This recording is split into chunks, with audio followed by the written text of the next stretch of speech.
Hermanos, en esta ocasión les saludo con mucho cariño, deseando para cada familia, para cada hogar y para cada uno de ustedes que reciban siempre toda clase de bendiciones de parte de nuestro Señor. Una vez más nos vamos a enlazar por medio de este video para reflexionar juntos en el estudio que corresponde para este día jueves 9 de julio. Antes de empezar, quiero decirles que hay una coincidencia en el texto que tenemos para hoy jueves y el que tenemos para el próximo domingo. Es decir, nuestra parábola para ahora es la parábola del sembrador, y el evangelio que vamos a reflexionar el día domingo coincide siendo también este mismo texto. Así que lo estoy adelantando porque es una coincidencia de que el material nos apunte al mismo tema del próximo domingo. Entonces, nuestra lección número 9 es la parábola del sembrador, y la base bíblica está en San Mateo capítulo 13, versículos del 1 al 23.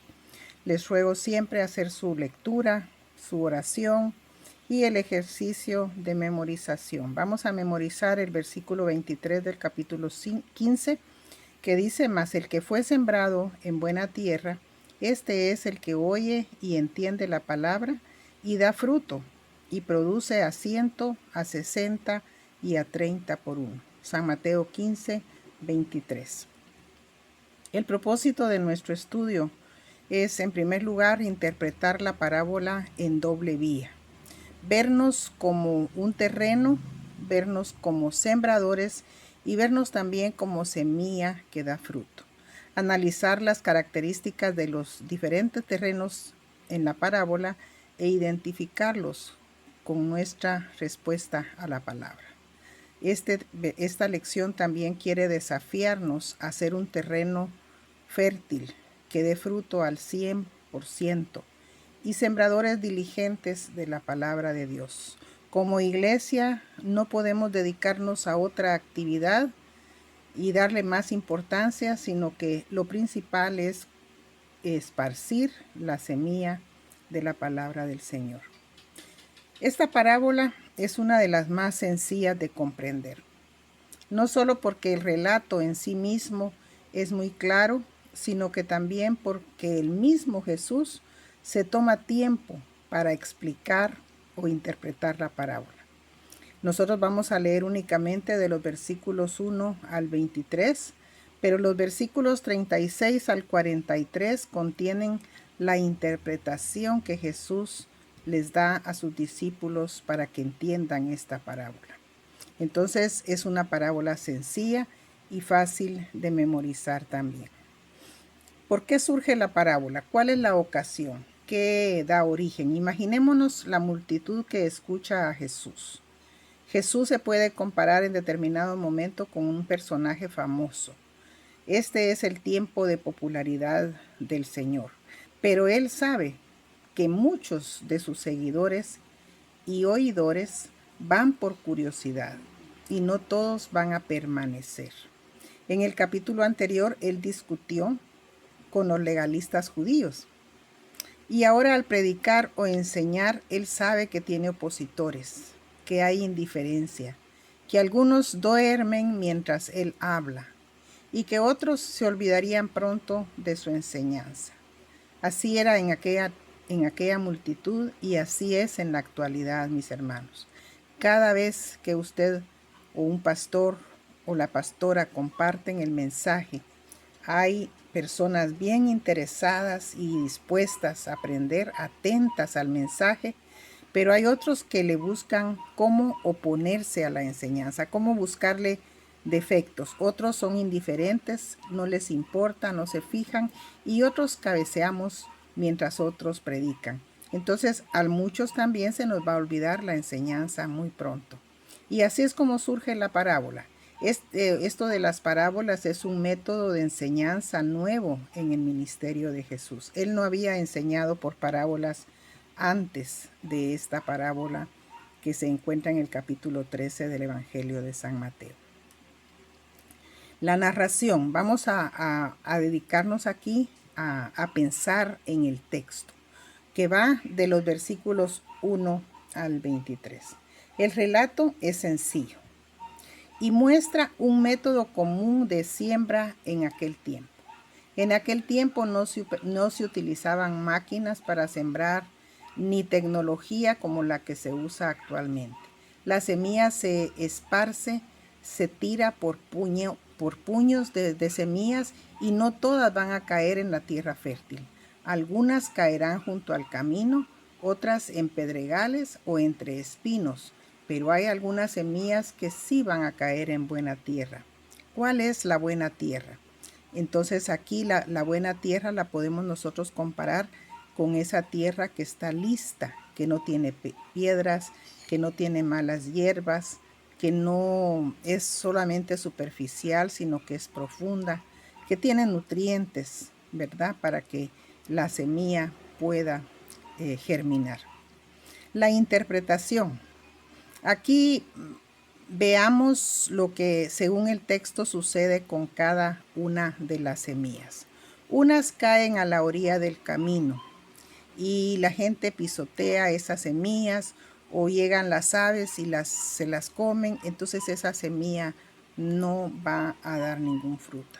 Otras caen entre espinos o entre pedregales y estas semillas tampoco van a crecer, no van a germinar, o si germinan van a tener una raíz no muy profunda porque las piedras no lo permiten. Entonces van a permanecer solo por un tiempo corto y después se marchitan y se secan. Y comparémoslo entonces con la palabra de Dios, ¿verdad? Que se esparce, se da a todos y llega a los oídos de muchas personas, pero cada una es distinta. Hay distintas personas escuchando la palabra. Unas se aburren y pierden la atención rápidamente. Otras están ahí aparentemente atentas, pero están pensando en otra cosa porque son indiferentes al mensaje.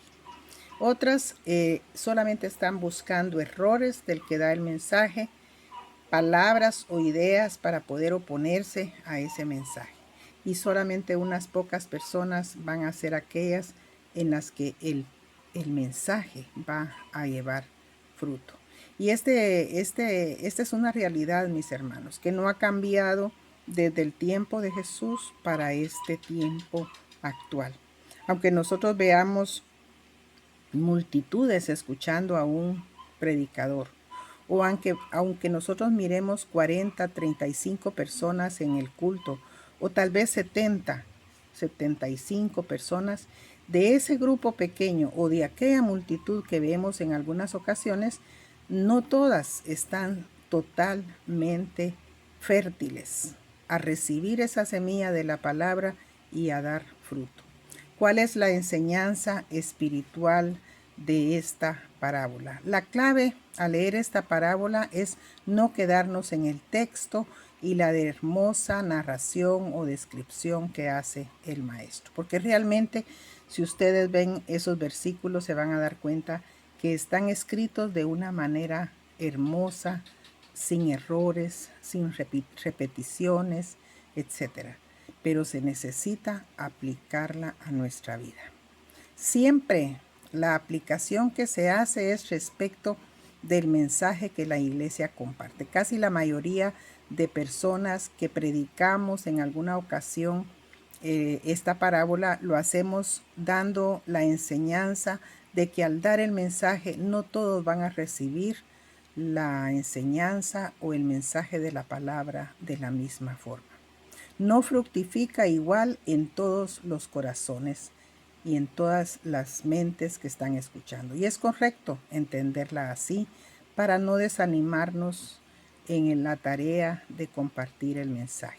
En nuestra iglesia visitamos las escuelas con el comité de misiones y sabemos que de 30 a 35 niños que hay en un aula, no todos esos 35 niños reciben la palabra, pero sin embargo nos animamos siempre a seguir llevando ese mensaje. Y yo creo que todas las del grupo de misiones estamos deseando que esto pase y que las escuelas se puedan abrir con tranquilidad para retomar esa tarea. Pero esa es casi siempre la interpretación que le damos.